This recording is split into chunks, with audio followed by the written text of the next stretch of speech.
Quella cuciniamo insieme ad Andrea, Pitirri siciliano. Curiosi? E allora, ha un inno in cucina. E rieccoci qua al nostro appuntamento goloso. Pitirri non è nient'altro che un'eccellenza siciliana dell'entroterra siciliano, quindi non legata al mare, perché molti collegano la Sicilia a piatti fantastici, tutti quanti ovviamente a base di pesce, e invece no, abbiamo anche dei piatti fantastici, straordinari, buonissimi, legati al territorio montano. Questo piatto nasce esattamente nei Monti Sicani, tra Agrigento, Caltanissetta, e Upitirri prende il nome dalle antiche zolfare. Lì c'erano dei giacimenti di zolfo e a quanto pare Upitirri è uno degli strati minerari. Io non sono un esperto, ma questo è ciò che ho studiato e ciò che ho appreso. E quindi hanno dato il nome al piatto Pitirri, appunto ispirandosi a questi strati minerari della zona dell'Agrigentino e Caltanissetta, comunque dei Monti Sicani. Ma questo piatto a quanto pare ha origini ancora più remote. Si pensa che addirittura lo abbiano portato qua i romani e che sia una come dire, variante di quello che è la minestra di farro tipica romana, che addirittura a sua volta è stata poi influenzata da quello che è la cucina del Nord Africa, quindi quello che può essere il couscous, ma non il couscous in quanto tale come lo conosciamo noi, per capirci quello che facciamo a cotto a vapore col pesce o con carne o con verdure, ma il mamas, che è pur sempre couscous, ma è di una granulometria più grossa e viene cotto non a vapore, ma all'interno appunto di quello che è il condimento, quindi come se fosse una minestra. Questa preparazione si potrebbe chiamare minestra qualora la andiamo ovviamente a cuocere con un semola, che poi vi farò vedere adesso nell'atto pratico quello che andrò a fare ed è quello che vi presenterò oggi io, appunto la minestra di Pitirri, oppure come una polenta, qualora invece usassimo solo ed esclusivamente farina di grano duro siciliana inserita appunto in questo condimento, in questo intigolo liquido, lo si fa addensare esattamente insomma come si cuoce una polenta, perché per molti sembrerà assurdo, ma in Sicilia tanti secoli fa si mangiava la polenta. Ma io oggi farò la versione, quella un po' più raffinata. La andrò a lavorare come è la ricetta originaria, quindi soltanto con acqua e farina di grano duro siciliana, mentre oggigiorno ancora quei meravigliosi colleghi che continuano a proporla, ma anche moltissime massaie, anziché l'acqua l'hanno sostituita con le uova. Voi potete fare sia l'uno che l'altro. Se decidete di inserire le uova, inseritele una alla volta. Quando la farina avrà assorbito il primo uovo, inserite il secondo. 100 grammi di farina, un uovo e così via. Quindi se fate 500 grammi, 5 uova. Io oggi la farò soltanto acqua e farina, adesso vi faccio vedere come. Allora, io lo farò in prima versione. Se volete provare la versione quella con l'uovo, ogni 100 grammi di farina, un uovo. Mescolate esattamente per come io sto facendo con l'acqua, voi fatelo con le uova. Quindi si assorbe il primo uovo e poi inserite il secondo. Deve venire un impasto grossolano, quindi è molto semplice e molto pratico. Allora, per come vi ho fatto vedere nel video del couscous, si parte esattamente in questo modo. Acqua pian pianino e si mischia, si frisculia, qualcuno dice. È un piatto che si trova in tantissime altre province prendendo nomi diversi e avendo anche delle piccole varianti. Questa pietanza va preparata almeno un paio di giorni prima, perché adesso questo impasto che poi noi andremo a setacciare dovrà asciugare e ci vorranno almeno un paio di giorni.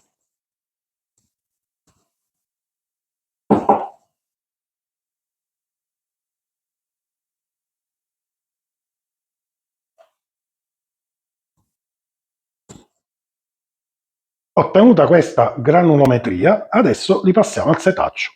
Iniziamo stavolta, anziché a differenza del couscous, iniziamo col setaccio più grande. Allora, contenitore sotto, setaccio, maglie più larghe, versiamo dentro il contenuto dell'impasto, quindi l'impasto che abbiamo fatto, e friscoliamo. Friscoliare in siciliano significa arriminare, girare, setacciare. E in siciliano questo aggeggio qua, il setaccio, viene chiamato crivo. Quindi aimiamo un crivo e friscoliamo.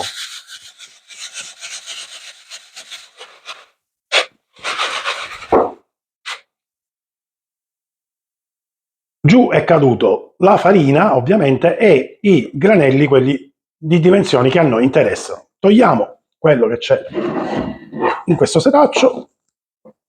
Ha preso un accidente sto piatto. Mettiamo di nuovo quello che abbiamo setacciato all'interno del piatto e stavolta prendiamo il setaccio a maglia fini. Questo ci servirà da separare la farina da quello che poi è upetirri.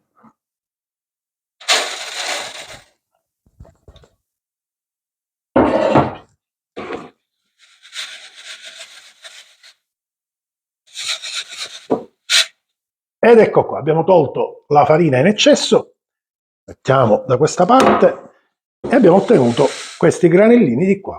E questo qui è upetirri. Volendo si può anche operare magari con un setaccio un po' più grosso e avere una grana leggermente più grossa. La facciamo asciugare 2 giorni, io ovviamente già l'avevo fatta prima, l'avevo fatta con una granulometria un po' più grossa. Una volta ben seccata, quindi asciutta, possiamo procedere immediatamente con la sua cottura. Come vi dicevo, io ce l'ho già pronta, per cui adesso andiamo a fare comunque la nostra minestra.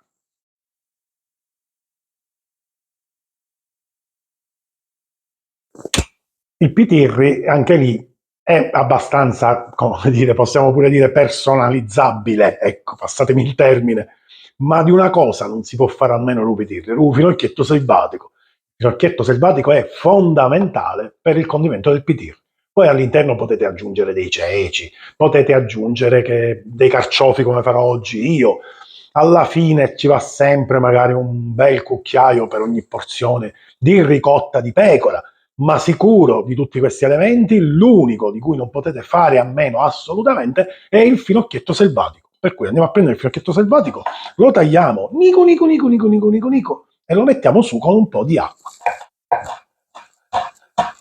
Il finocchietto sta cuocendo, calcolatevi che il finocchietto cuoce almeno 30-40 minuti, deve essere molto ma molto tenero, altrimenti in bocca può dare seriamente fastidio.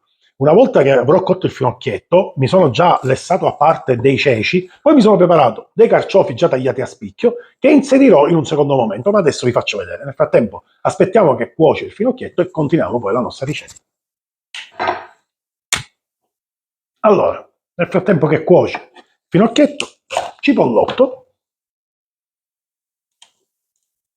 potete usare uno scalogno, la cipolla di tropea, non vi preoccupate, quello che più vi piace. Io questo cipollotto lo sto usando. Levo il primo strato superficiale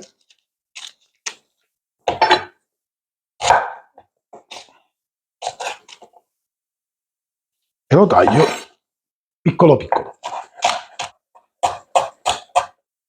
Tagliato piccolo piccolo, classico soffritto, soltanto che mettete un po' più d'olio. Poi vedete, vi faccio vedere il perché. Quindi, padellino un po' più carico di olio, inseriamo il cipollotto e facciamo un soffritto molto delicato. Per delicato intendo che non deve essere agganciata, come diciamo in Sicilia, non deve diventare marrone, deve essere un soffritto molto ma molto leggero, quindi fuoco dolce. Quando inizia a soffriggere 30 secondi e togliamo dal fuoco. E questo è il punto ideale di cottura del cipollotto. Spegniamo e teniamo da parte. Il finocchietto praticamente è quasi cotto, inserisco gli spicchi di carciofi. Come dicevo, questo è sempre molto facoltativo, quindi è un po' una mia versione del pitirri. Potete inserire dei cavoli, dei broccoletti siciliani, insomma, quello che più vi piace. Come vi dicevo e confermo, sicuramente non può mancare il finocchietto selvatico e un po' di ceci. Faccio andare per un paio di minuti, aggiusto di sale e poi inserisco il pitirri piano piano, vi faccio vedere come. Pian pianino il nostro impasto che si trasformò in pitirri. Cerchiamo di distribuirlo tutto il tegame e cominciamo a mescolare. Inseriamo pian pianino in un'unica soluzione e andiamo regolando la consistenza che noi desideriamo. Possiamo farlo diventare cremoso come un risotto, lasciarlo proprio a minestra.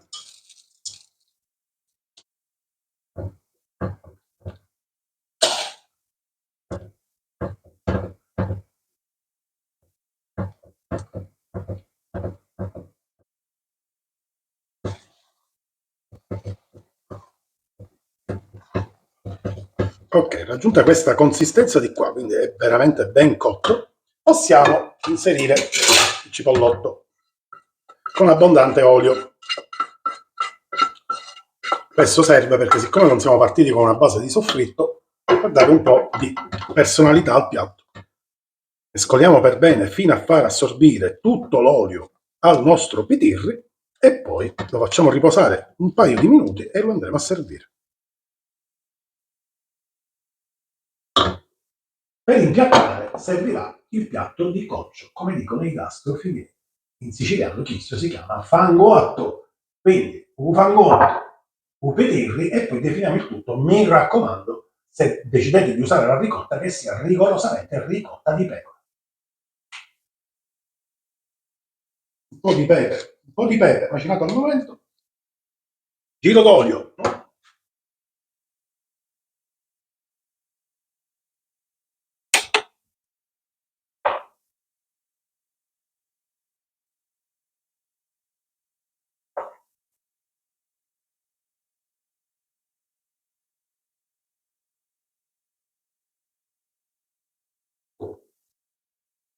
Bella madre!